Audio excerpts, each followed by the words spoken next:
खानदवर नवाज के समय आप अगर इंटरनेशनल मीडिया में देखोगे ना तो सबसे ज्यादा बात हो रही है जियो पॉलिटिक्स के स्फीयर में भारत और चाइना के रिलेशंस के बारे में। सडनली ऐसे लग रहा है कि 5 साल के लंबे अंतराल के बाद इंडिया और चाइना के रिलेशंस इंप्रूव हो रहे हैं। और रिसेंटली ब्लूमबर्ग में एक आर्टिकल पब्लिश किया जहां पे लोगों ने क्लेम कर दिया कि शी जिनपिंग ने एक्चुअली मार्च के महीने में मार्च 2025 में एक सीक्रेट लेटर भेजा था भारत को, जहां पर शी जिनपिंग का मैसेज था कि अब रिलेशंस वापस रिस्टोर करने का समय आ चुका है। क्या भारत तैयार है? आने वाले टाइम में डोनाल्ड ट्रंप बहुत सारी प्रॉब्लम्स क्रिएट करेंगे। क्या इंडिया और चाइना इकट्ठा खड़ा होंगे? और इस सीक्रेट लेटर ने उतारा जा रहा है सब कुछ बोल दिया ना। इस लेटर के बारे में हम बात करेंगे।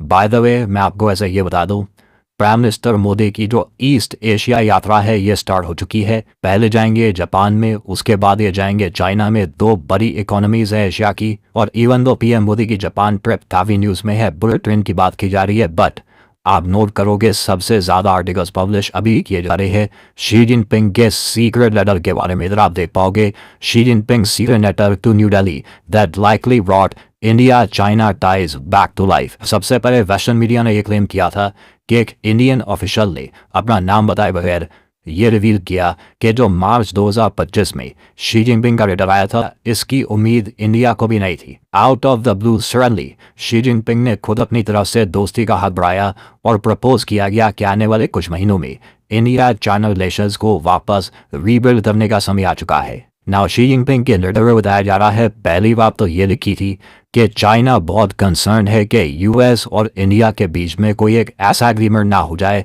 जो चाइना के इंटरेस्ट को हर्ट करता हो। ना चाइना को किस बात का डर था पता नहीं, बट क्लियरली चाइनीज गवर्नमेंट मान रही थी कि डोनाल्ड ट्रंप के आने से इंडिया यूएस के बीच में एक बड़ा एग्रीमेंट हो सकता है। Actually everyone believed it, even Americans मान के चल रहे थे ट्रंप बहुत ज्यादा एक प्रो इंडिया प्रेसिडेंट होने वाले हैं। बट सडनली ऑपरेशन सिंदूर के बाद पर्टिकुलरली मैं कहूंगा डोनाल्ड ट्रंप बहुत ज्यादा एंटी इंडिया हो चुके हैं और अब तो जो रिलेशन है इंडिया यूएस के आपके सामने है। मगर उस टाइम शी जिनपिंग इस बात को लेकर कंसर्न थे कि इंडिया यूएस कोई स्पेशल एग्रीमेंट साइन ना कर ले। और शी जिनपिंग ने अपनी तरफ से एक प्रस्ताव ये रखा कि ये एक हाई रैंकिंग चाइनीज ऑफिशियल को काम पे लगा देंगे जिसका सिंपली एक ही काम होगा कि इंडिया चाइना रिलेशंस को वापस पटरी पे लेके आना। यहाँ पे आप देख पाओगे the Chinese premier also named a provincial official who would steer Beijing's effort। Now जो ये चिट्ठी थी शी जिनपिंग की, ये प्रेसिडेंट टू प्रेसिडेंट थी। ये चिट्ठी डिलीवर की गई थी द्रौपदी मुर्मू जी को जो देश की प्रेसिडेंट है, देश के विदेश मंत्री, देश के प्राइम मिनिस्टर के साथ भी शेयर करी गई। और बताया जा रहा है इनिशियली शी जिनपिंग की चिट्ठी को लेकर पीएम मोदी भी इतने ज्यादा सीरियस थे नहीं। इन्होंने टाइम लगाया, इन्होंने देखा कि शी जिनपिंग कितने सीरियस हैं, चाइना किस हद तक इंडिया के साथ रिलेशंस इंप्रूव करना चाहता है। और जून महीने में जून 2025 में फाइनली पीएम मोदी ने भी डिसाइड किया कि ठीक है भारत भी अब स्टेप्स उठाएगा चाइना की आउटरीच को रिस्पॉन्ड करने में। और इसका एक बड़ा रीजन ये था कि डोनाल्ड ट्रंप ने उस वक्त जो टैरिफ के थ्रेट्स थे ये और ज्यादा बड़े कर दिए थे। और आप कह लीजिए by June and India China दोनों समझ गए थे कि ट्रंप के साथ इकट्ठा खड़ा होना बहुत इंपॉर्टेंट है।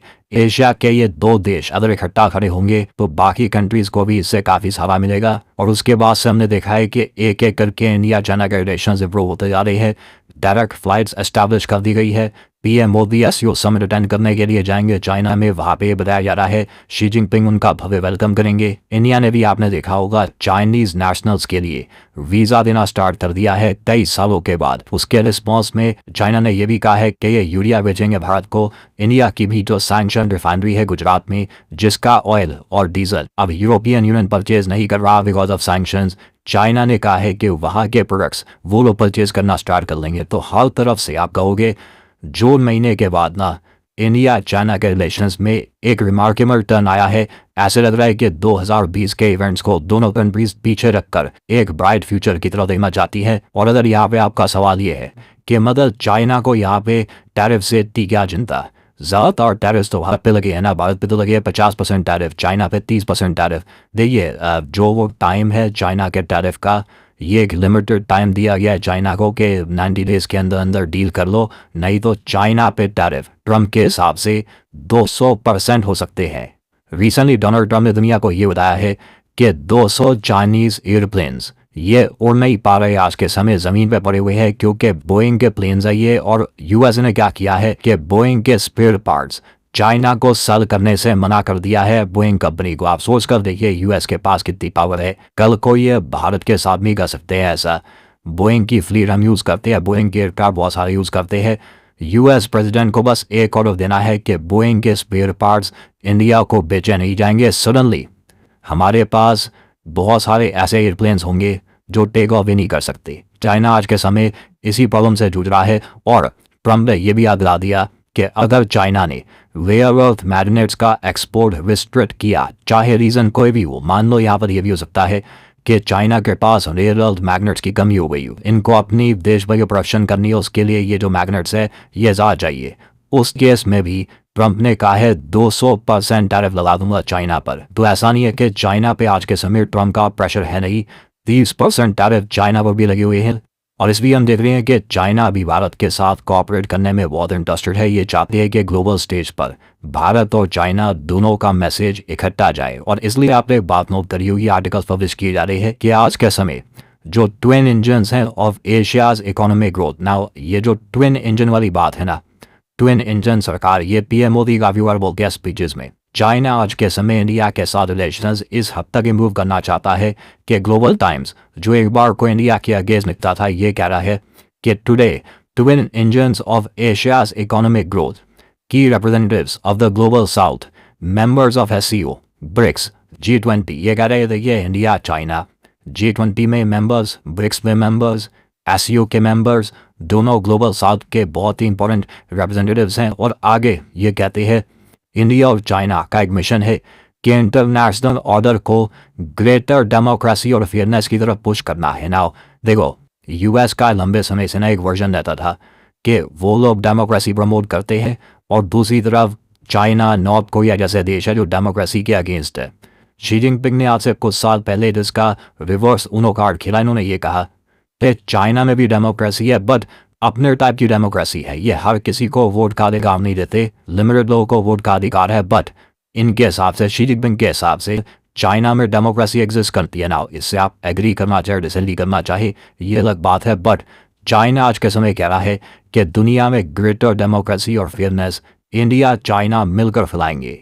और ऐसा नहीं है कि ये बात सिर्फ चाइना की तरफ से बोली जा रही है, पीएम मोदी ने भी रिसेंटली स्टेटमेंट दी है कि स्टेबल इंडिया चाइना रिलेशंस का एक बहुत ही पॉजिटिव इम्पैक्ट आएगा पूरी रीजनल प्रॉस्पेरिटी पर।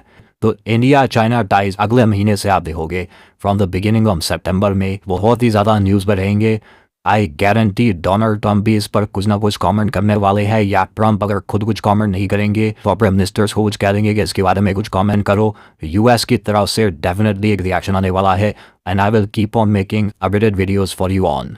नाउ फाइनली यहाँ पे आप लोगों से मैं एक क्वेश्चन पूछूंगा। क्वेश्चन ये है कि एक्सरसाइज ब्राइट स्टार है, ये आज के समय काफ़ी ज़्यादा न्यूज़ में है।